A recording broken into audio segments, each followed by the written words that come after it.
9:30 a.m. in Lafayette. And this is what you call an Armageddon sky.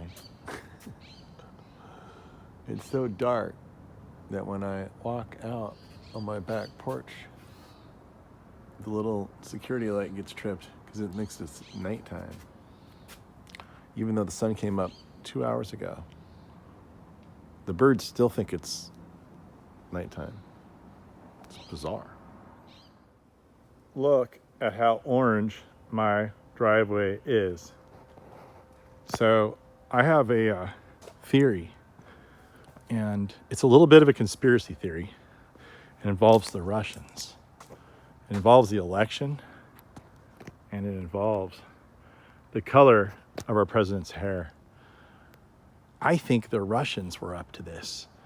I think they're the ones that turned our world orange as a subconscious message to influence the election to get Trump elected. I don't know if it's going to work, but it's pretty clever. Okay, here we are now with a little better lighting, and that's how the driveway is supposed to look. It's not orange anymore. So I know it seems like the world's ending, but it's really not. The sun's going to come out again. You'll be able to breathe again. You know, I'm supposed to be wearing a mask right now, I think, because I'm outside my house. But, well, I don't see anybody. There might be people hiding in the bushes. I don't know. Maybe. But I just wanted to tell you, like, you got to go outside. I know it's terrible out there. The smoke, if you're in California. This is smoke. Those aren't clouds. That's smoke. Smoke, smoke, smoke, smoke, smoke.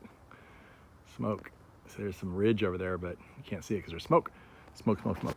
So, but here's the good news. There's always good news. All right, like, what am I doing? Like, all right, I gotta go out and do some real work. I've been working inside, trying to stay out of the smoke, but I'm going crazy. I need to go out and touch my plants. You know about Privet right here? This is actually kind of a beautiful plant. It has a, a beautiful evergreen leaf. However, it's highly invasive, and I noticed that I had one way back in there, and realized that if I let it go, it was going to take over the whole entire property. So you need to go dig these things out, or dig them out, or in this case, if they're too big, you have to cut them out. It's just starting to flower for the first time. Those are little seeds. These seeds would have invaded my whole entire garden for next year. Really watch for this plant. It can take over your life really quickly.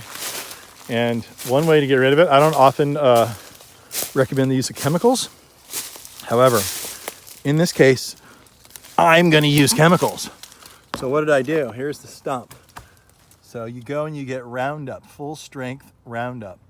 You cut across into the stump. You cut the stump perfectly flat, and then you put that cross in there, the cross of death.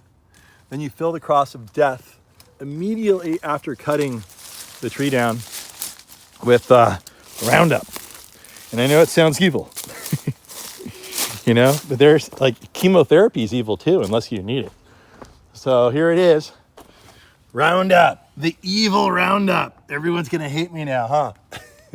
Hardly ever do I use any chemicals. But sometimes, you know what? You got to do it. So anyway, we're not spraying it all over the place. All we're doing is localizing it in that one stump.